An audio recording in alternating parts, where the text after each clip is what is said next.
Hello, insiders and connected insiders. This is Dr. Nancy Trimbley with your Healthcare Arsenal podcast. This podcast is designed for that person who knows there's a better way towards health and wellness. They just don't quite know what that better way is. And my hope for you is that with each episode, you get closer to being your own best expert. Today we have Andrea Walczak with us. She is a Reiki master. And full disclosure, I have known Andrea for decades.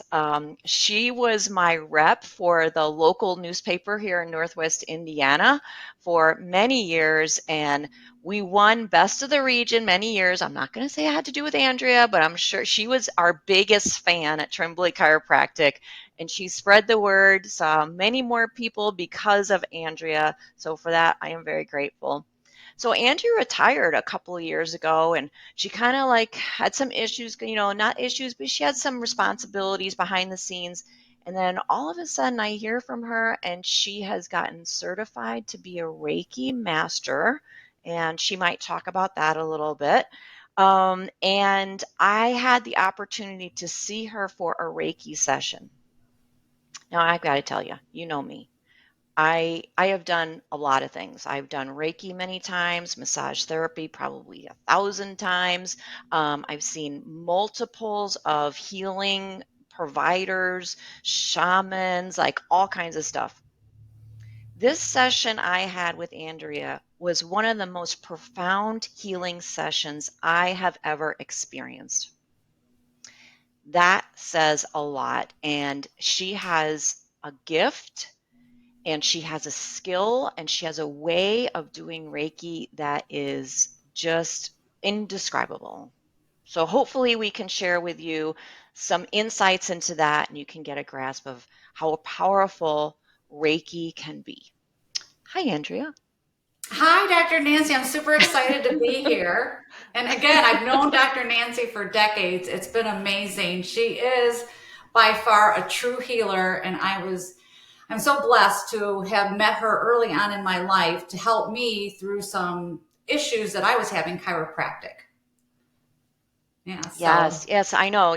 Yes, you are one that takes care of yourself. Even then when life gets crazy, then you especially know you need to take care of yourself. A lot of people leave themselves to last. So good job, you. So tell us about thank you. your training. Tell us about your training in Reiki. Well, I was first introduced to Reiki back in 2012. As Dr. Nancy said, I worked for the Times. The whole length of my working was 27 years. And I've since retired, and now I'm doing Reiki full time. But going back to my first encounter with Reiki was 2012. I was a busy executive. I loved what I did, and I never looked at it like selling. I looked at it helping people. I love to help people. I love to help people have better lives. And I took their businesses very seriously because I know that everything rode on this. This was their dream. This was something that they inspired to do maybe all their life. And now they've taken that leap of faith to do a business that the whole family unit is part of, right? It's the college, the kids are going to go to college. Well, this is going to help fund that. This is going to help pay for our mortgage. It was a lot. So I took on that responsibility, and I always looked at it like I have an opportunity to take my knowledge and my passion to help people and my know-how of all the schooling that I had in advertising to help people get to that next level. So that's how I kind of worked my career. And when I would go into accounts, they like one specific account I remember was an oral surgeon's office. And she was amazing. And she was very intuitive as well. And she says, Andrea, you're just doing too much. She says, you do everything for us. And I know that we're not your only client. And that's how I treated every client. But just like many of us, busy lifestyle, at work, busy home life, maybe family members, kids, responsibilities you're taking care of, you're balancing all these things. And it can be overwhelming, even though you have a smile on your face, right? She could intuitively know that I had stress. So that was my first encounter with Reiki as an actual client. And I didn't realize how much I was holding in that was holding me back that I hadn't released. And it was just a feeling like I had a full hour massage and no one really massaged me. They just put their hands on me, moved them throughout my body. And it was like an epiphany. I'm like, it's like almost putting on a pair of eyeglasses. You know, you think the world is, oh, this is the way the world looks. Okay, that's fine. But then you put the eyeglasses on, you're like, oh my God, this is amazing. And that's how I kind of I felt with love it. Reiki.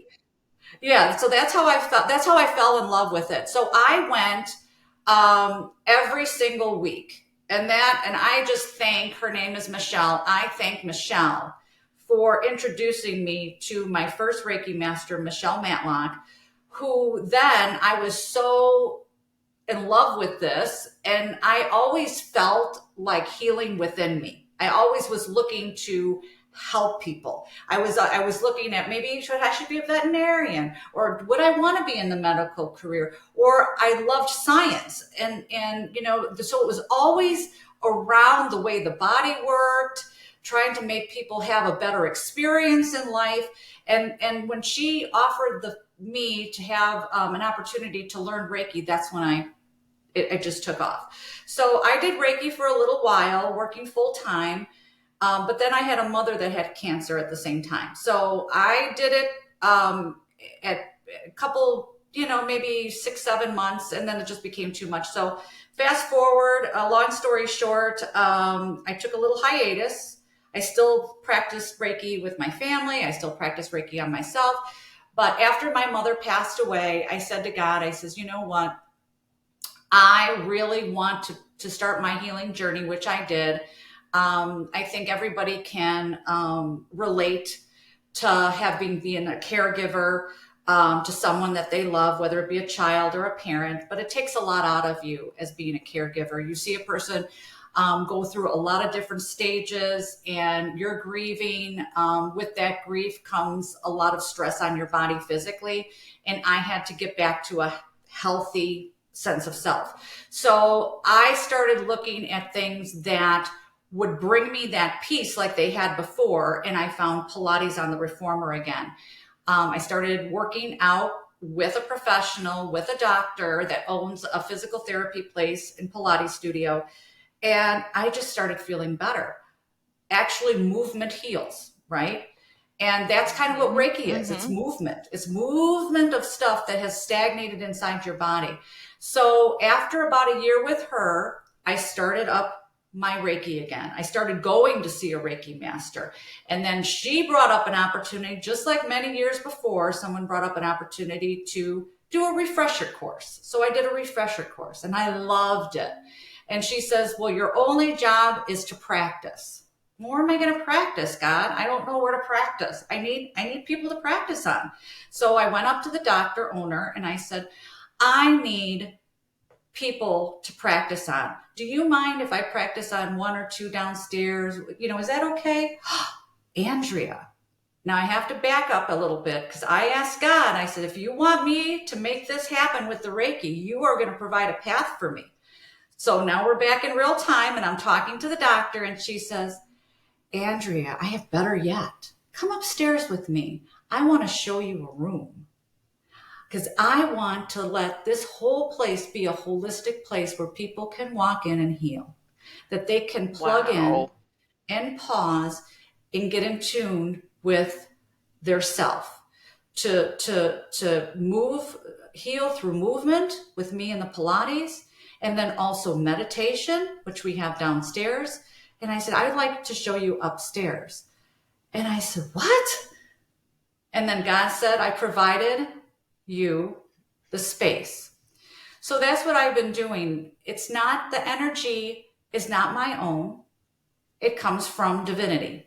It comes from Right. something And I, greater than myself. so Andrea, I love how you say that the healing comes from something that's greater than us, because I have always believed that I'm just a conduit. I'm just a channel for a universal, innate intelligence, God, force, whatever you want to call it, because that's when true healing takes place, when I can just be a clear channel.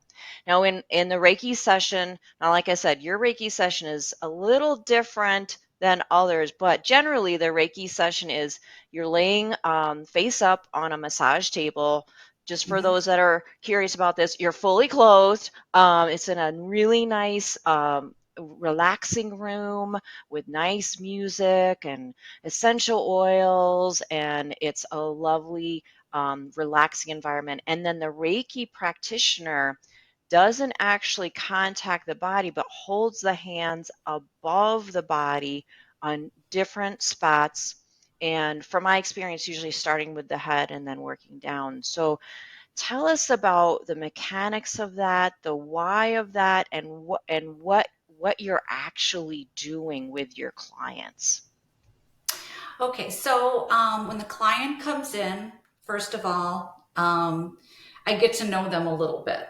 I have them fill out a form. We talk about, I had a little sweet little 84-year-old that came to see me yesterday, and we just talk about, what she's been through physically, okay? And then maybe some of the things she might have been emotionally too. And then I also talk to them about any pain that they might be experiencing in their body in current time, or any injuries that they've had. Maybe they have bone on bone in their knee and such. So after that, I make sure that I answer any questions that they may have, because a lot of them do not know what Reiki is. And I just say, here we just kind of ignore that we have an energetic body. We just see the physical. We just see what we see right in front of us, the physical body. Oh, Okay. typically we just see the physical person.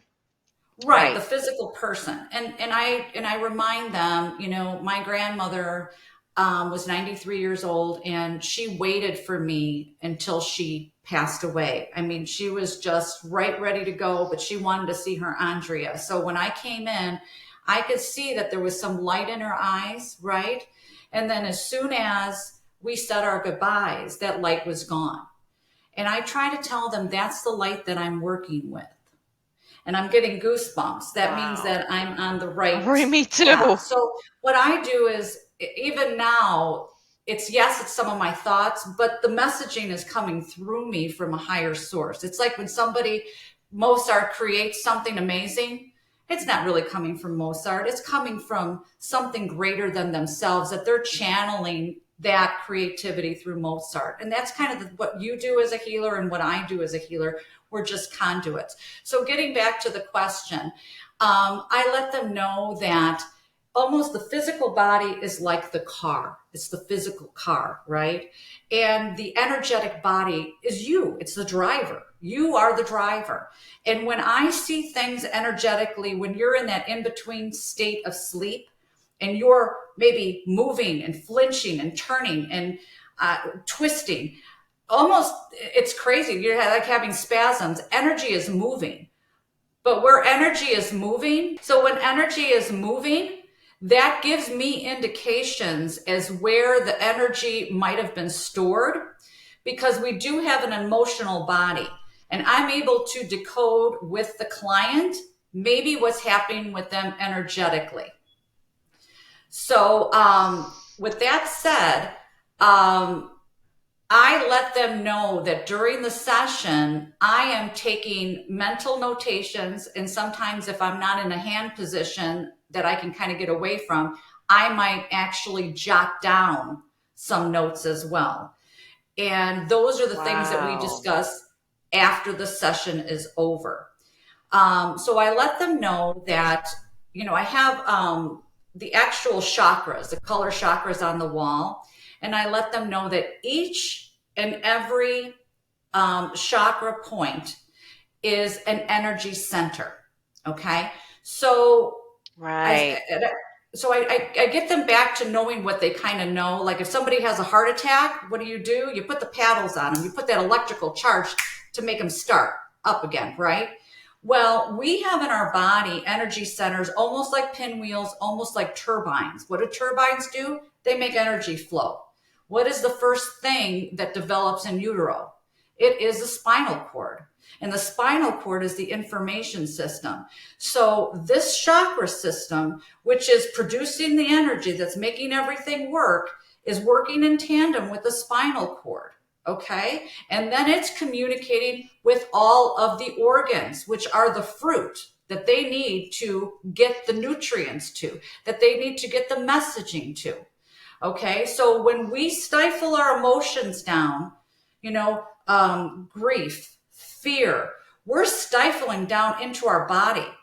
And one study shows where does fear go? If a child is born in a situation where the parents are doing their best, but they're still arguing, there's still stress, there's still where the child doesn't feel safe and they're like this, well, where does that fear go? They don't know what to do with the fear. They're babies, right? They absorb it like a sponge and it goes into their kidney. That's where fear goes. So the kidney vibrates at a certain level.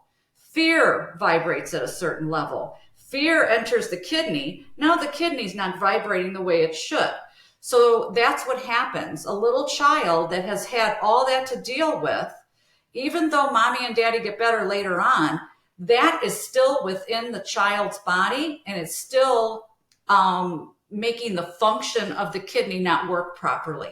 So when I'm working with patients, I'm actually pushing through. I am energetically asking the divine what I would like to see in the healing session. I am praying for the person that's on the table. I am merely the conduit. I am merely the faucet or the hose that's taking in the energy.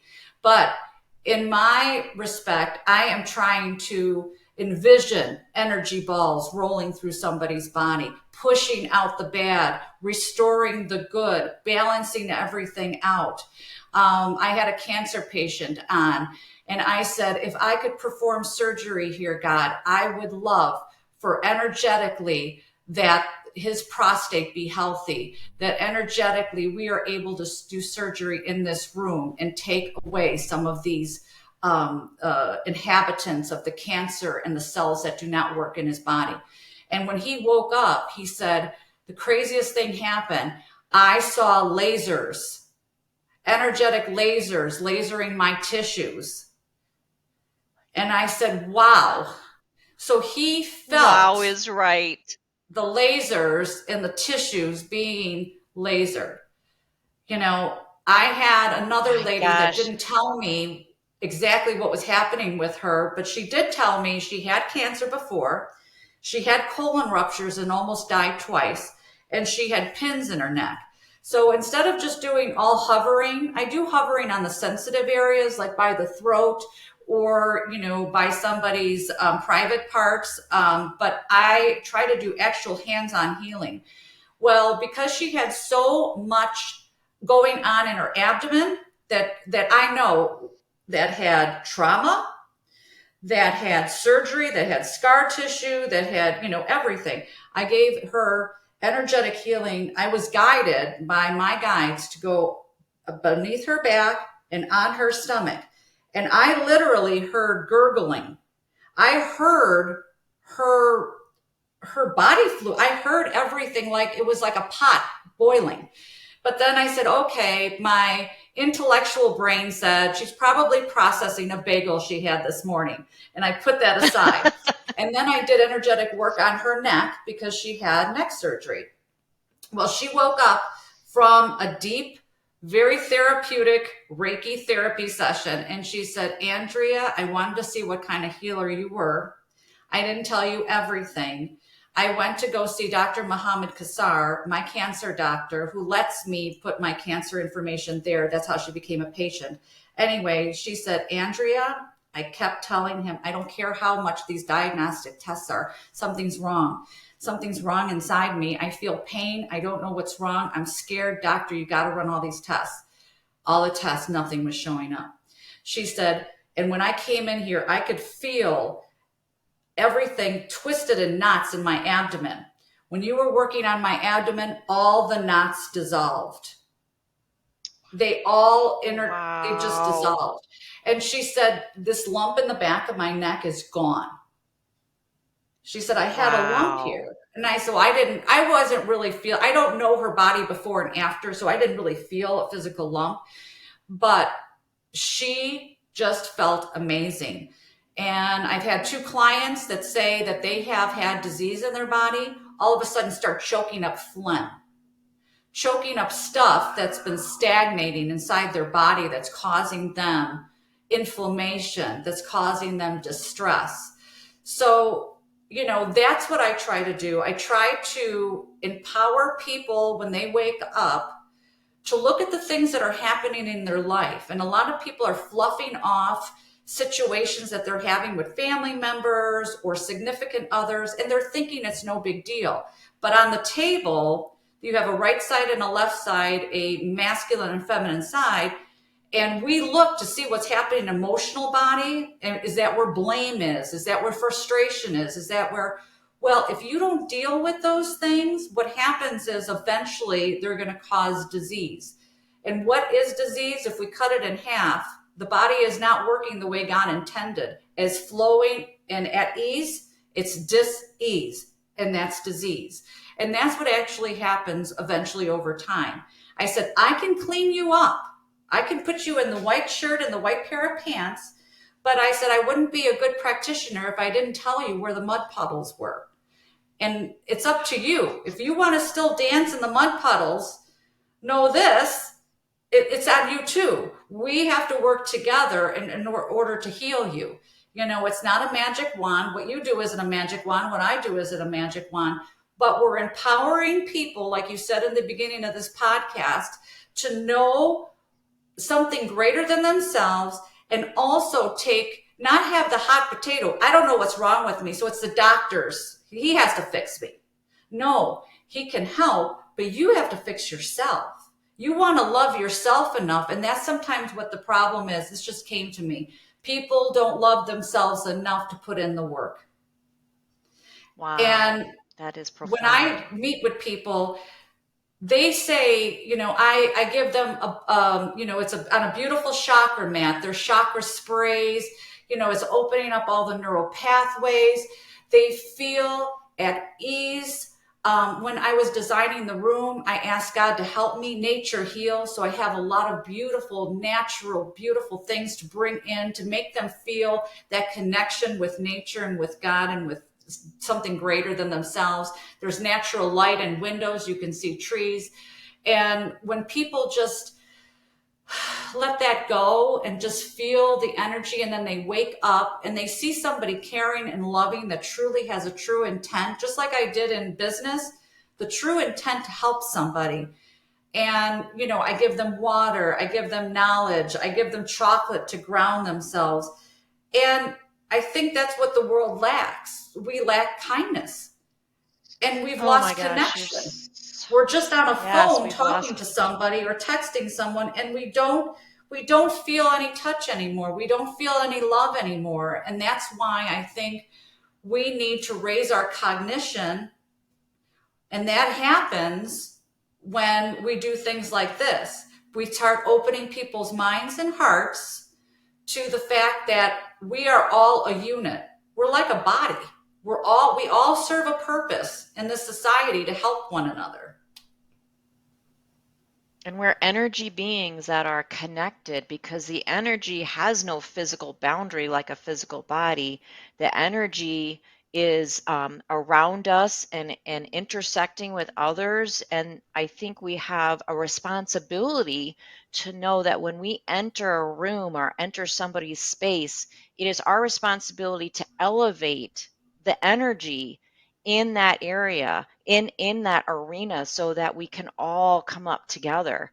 I think that's so important for us, especially in the world today, is not only to clear our own energy and our own emotional baggage and spiritual baggage and energetic darkness, and to work through that like with you, but we also have that responsibility to know our energies are interacting. And it's been so much a tendency in my lifetime to see people want to bring others down, like with discrimination or with criticism or with judgment, and we have to flip that. We have to go back the other way and know it's our responsibility to uplift others, because we're all just energy beings trying to make our world a better place.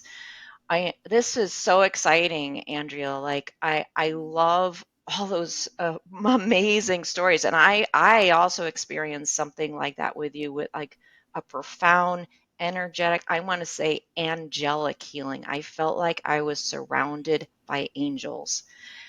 I've never experienced that before to such an extent. Um, and you are somebody you're available to see. You are literally a practitioner that's out there. You learned a style. You learned Reiki. You're a master at Reiki, which a lot of people can do. It's a it's a three-part training, right? Right, right.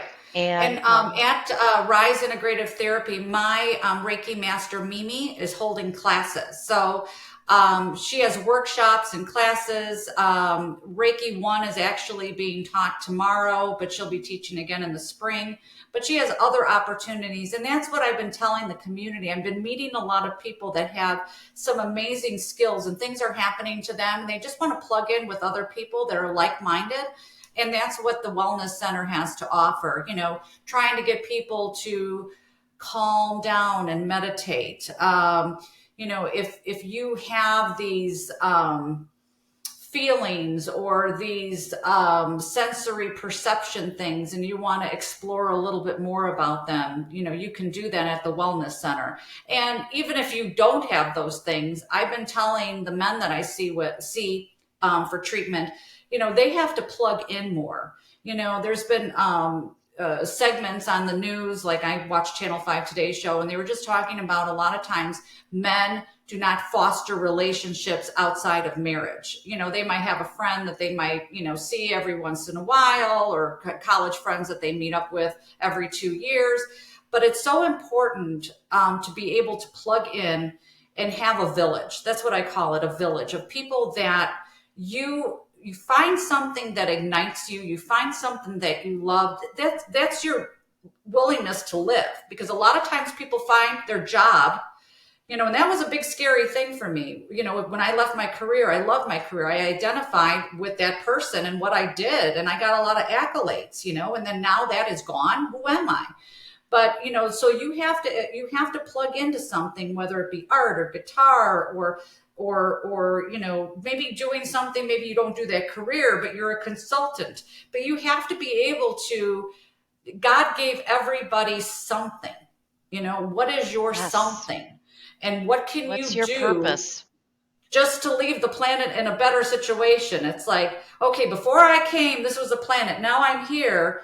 I wanna leave my little mark. I want to do my part. I want to make it better. Like you're saying, raise the cognition, right? Raise your vibration.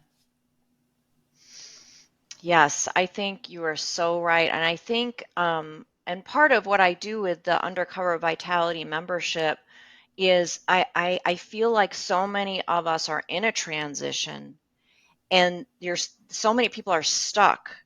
And part of it is knowing what's next, and knowing what's next means you have to shed some things, and it might be emotional baggage, it might be physical stuff, it might be some large responsibility in your life, but you have to find that purpose of, like you say, why are we here?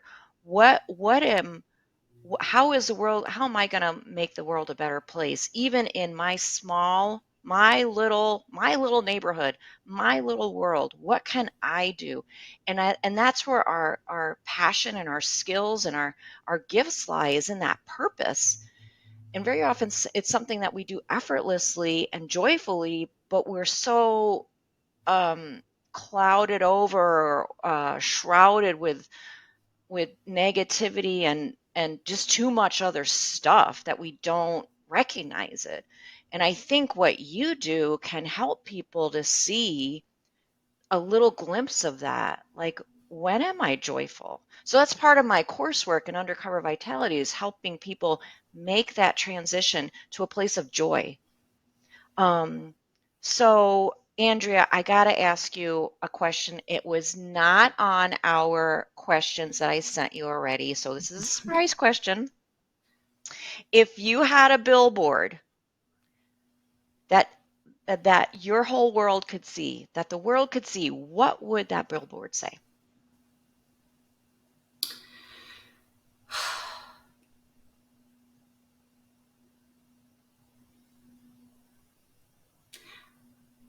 I know a billboard has to be quick and fast, but the one thing that's coming to my mind is emotional pain is real. And that's what I want people to understand. A lot of times they're going to the doctor and they can't find anything wrong. And it's because their body's just not functioning right. So it's showing pain. It's telling you pain. It's trying to tell you and signaling something's wrong with me. You have to take care of me.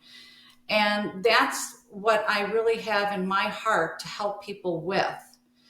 That emotional pain can stop. Sometimes people just need to work through situations. And when we talk afterwards, and I tell them, I'm not a therapist, but together we're trying to figure out what's really at the root. And that's what the root cause, what's really down there. And then sometimes it's not the situation that you're in, because you think, I am not feeling good. I am in pain. I feel stuck. Okay, is it my job? Is it my wife? Is it my husband? Is it my house? Is it where I live? And all those things may or may not, but is it the root back when you were a little girl or a little boy that something happened that made you feel vulnerable? And now every time you feel vulnerable, you're in this loop. Oh, I got goosebumps again. You're in this loop and it's a trigger.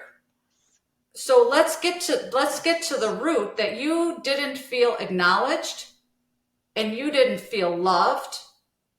And when you start to feel those things, you start to act out in certain ways, and the person doesn't know where you're coming from and they respond a certain way, so then it's just this cycle.